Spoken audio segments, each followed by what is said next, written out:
Hello and welcome to SOL Reporter, one stop solution for SOL students। SOL ने भी कुछ समय पहले थर्ड ईयर के बीए प्रोग्राम का रिजल्ट डिक्लेयर किया है और बाकी कोर्सेज का रिजल्ट पहले ही डिक्लेयर किया जा चुका है। इसी तरह से जो फर्स्ट सेमेस्टर के और थर्ड सेमेस्टर के रिजल्ट हैं वो भी डिक्लेयर किया गया है, बस अभी थर्ड सेमेस्टर के बीए प्रोग्राम का रिजल्ट नहीं आया है। अब जो भी रिजल्ट आया है इनमें से बहुत सारे स्टूडेंट्स ऐसे हैं जिनके रिजल्ट में ए बी एन ए या फिर ई आर दिया गया है, तो इन सारे स्टूडेंट्स की हम इस वीडियो में बात करने वाले हैं कि उनको आगे क्या करना है। सबसे पहले उन स्टूडेंट्स की बात कर लेते हैं जिनके किसी भी सब्जेक्ट में ई आर दिया हुआ है। अगर आप एनुअल मोड के स्टूडेंट्स हैं तो आपके सब्जेक्ट के आगे ई आर लिखा होगा, और अगर आप सेमेस्टर मोड के स्टूडेंट्स हैं तो आपके सब्जेक्ट के आगे एफ ग्रेड वहाँ पे लिखा होगा। तो ऐसे सभी स्टूडेंट्स का ई आर का मतलब क्या है कि आपकी जो आंसर सीट्स है वो एसओएल तक पहुँच गई है, लेकिन आपके जो मार्क्स आए हैं आपके आंसर्स के बेस पे वो आप पासिंग मार्क्स से कम है, इसलिए आपको फेल कर दिया गया उस पर्टिकुलर सब्जेक्ट में। अब इस केस में जो आपका एग्ज़ाम है वो आपको नेक्स्ट ईयर देना होगा। मान लीजिए आप अभी थर्ड ईयर में थे, तो जब अगले साल थर्ड ईयर के एग्ज़ाम होंगे उसके साथ आपको एग्ज़ाम देना होगा। इसी तरह से मान लीजिए आप फर्स्ट सेमेस्टर में थे, तो आपको ये एग्ज़ाम जो है थर्ड सेमेस्टर के साथ देना होगा। इसी तरह से अगर मान लीजिए आपके थर्ड सेमेस्टर में ईआर है, तो उसका एग्ज़ाम आपको फिफ्थ सेमेस्टर में देना होगा। अब बहुत सारे स्टूडेंट्स ये बोलेंगे कि हमने अपना एग्ज़ाम काफ़ी अच्छे से किया था लेकिन फिर भी हमें फेल कर दिया गया है, ईआर हमें दे दिया गया है। तो उस केस में आपके पास ऑप्शन एक ये बचता है कि आप अपने सब्जेक्ट की जो आंसर शीट्स हैं उसका आप रीवैल्यूएशन करवा सकते हैं। इसमें आपको क्या होगा, आपके पेपर को दोबारा चेक कर दिया जाएगा, लेकिन इसके लिए आपको फ़ी पे करनी होगी।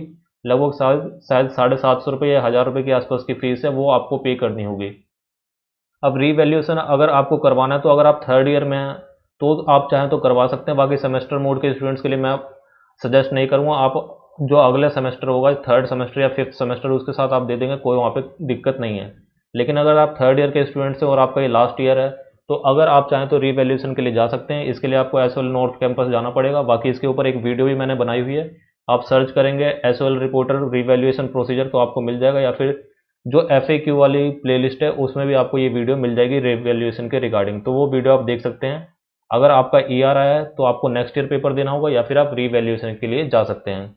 अब सेकंड कैटेगरी में ऐसे सभी स्टूडेंट्स हैं जिनका ए बी या फिर NA आया है, यानी कि एब्सेंट आया है या फिर NA वहाँ पे लिखा हुआ है। अब इस केस में आपको एक चीज़ ध्यान रखनी है, अगर आपने अपनी आंसर शीट सबमिट करी थी उसके बावजूद आपको AB या NA दिया गया है, तो आपको एक फॉर्म फिल करना है। जो यहाँ पे आप एसओएल की वेबसाइट पे आएंगे, यहाँ पे स्क्रॉल डाउन करेंगे तो नीचे आपको ये फॉर्म मिल जाएगा, UG ABOB grievance redressal form 2021। ये फॉर्म आपको फिल करना है। ऐसे सभी स्टूडेंट जिन्होंने अपने एग्जाम ही नहीं दिए थे या फिर अपने आंसर शीट सबमिट ही नहीं किए थे उनको ये फॉर्म नहीं फिल करना है। सिर्फ उसी स्टूडेंट को ये फॉर्म फिल करना है जिसने अपनी आंसर शीट सबमिट करी थी, लेकिन सबमिट करने के बाद भी उनको AB या फिर NA अपने रिजल्ट में दे दिया गया है। तो उनको इस लिंक पे आ जाना, यहाँ पे आप जाएंगे तो इस तरह से यहाँ पे फॉर्म खुल के आ जाएगा। अब बहुत सारे स्टूडेंट्स ये कहेंगे कि यहाँ पे सिर्फ सेमेस्टर मोड के स्टूडेंट्स के लिए फॉर्म है, एनुअल मोड के लिए नहीं है, क्योंकि एनुअल मोड यहाँ पे नहीं लिखा हुआ है। लेकिन जो भी स्टूडेंट्स जो है एसओएल के नॉर्थ कैंपस या साउथ कैंपस में गए हैं उनको भी यही फॉर्म फिल करने के लिए बोला गया है। तो अगर आप एनुअल मोड के स्टूडेंट हैं, थर्ड ईयर के बीए प्रोग्राम के हैं, तो भी आप इस फॉर्म को फिल कर सकते हैं। ये फॉर्म जो है सेमेस्टर मोड के स्टूडेंट्स के लिए भी है और एनुअल मोड के स्टूडेंट्स के लिए भी है। अगर आपके किसी सब्जेक्ट में AB या NA आया है और आपने अपनी आंसर शीट सबमिट करी थी तो आपको ये फॉर्म फिल करना है। सबसे पहले आपको यहाँ पे अपना नेम फिल करना है, एसओएल का रोल नंबर यहाँ पे डालेंगे, एग्जाम रोल नंबर, अगर थर्ड ईयर के हैं तो थर्ड ईयर का एग्जाम रोल नंबर डालेंगे। जिस भी ईयर का या जिस सेमेस्टर का आपका रिजल्ट है वो एग्जाम रोल नंबर यहाँ पे डालना है आपको। फिर आपको डालना है आपकी ईमेल आईडी। ईमेल आईडी आपको वही डालनी है जिसको आप चेक कर सके रेगुलरली, वही ईमेल आईडी आपको डालनी है। फिर आपका कोर्स नेम, फिर आपका सिक्स ऑप्शन में यहाँ पे जो भी आप सेमेस्टर है, तो सेमेस्टर ये 1 से 4 तक दिए हुए हैं, इनमें से कोई सेमेस्टर आपको चूज़ करना है। और एनुअल मोड के हैं तो first year, second year, third year आपको चूज़ करना है। जिस भी सब्जेक्ट में आपको AB या NA दिया हुआ उसका पेपर कोड यहाँ पे लिखना है, और फिर आपकी जो क्वेरी है उसको यहाँ पे लिख देना है। जैसे मान लीजिए आपने आपने आंसर शीट सबमिट करी थी और फिर भी आपको AB दिया हुआ है, तो आपको ये क्वेरी जो है यहाँ पे टाइप कर देनी है और फिर आपको यहाँ पे इसको सबमिट कर देना है।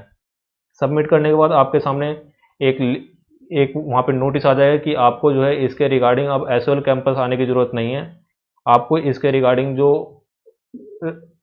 इन्फॉर्मेशन है वो 10 दिन के अंदर आपकी ईमेल आईडी पे आपको इन्फॉर्म कर दिया जाएगा कि आपके इस फॉर्म के लिए क्या हुआ, आपका रिजल्ट ठीक किया गया नहीं किया गया, जो भी है 10 दिन के अंदर आपने जो ईमेल आईडी यहाँ पे प्रोवाइड की है उस पर आपको ईमेल आ जाएगा, वहाँ पे आपको मैसेज आ जाएगा। ठीक है, तो ये आपको ध्यान रखना है। ऐसे सभी स्टूडेंट जिनका ईआर आया है वो या तो आप अगले साल अपना एग्जाम दे सकते हैं या फिर रीवैल्यूएशन के लिए जा सकते हैं। बाकी ऐसे स्टूडेंट जिनका AB या NA आया है तो उसको ये फॉर्म फिल करना है उम्मीद है कि आपकी जो भी क्वेरी है वो जल्दी ये रिजॉल्व कर देंगे और 10 दिन के अंदर इन्होंने जो बोला है उसके अकॉर्डिंग ये आपकी जो क्वेरीज हैं या जो आपका रिजल्ट है उसको अपडेट कर देंगे। इसके अलावा आपकी कोई क्वेरी हो तो आप कमेंट सेक्शन में लिख सकते हैं। For the time being that's the end of the video. Thank you.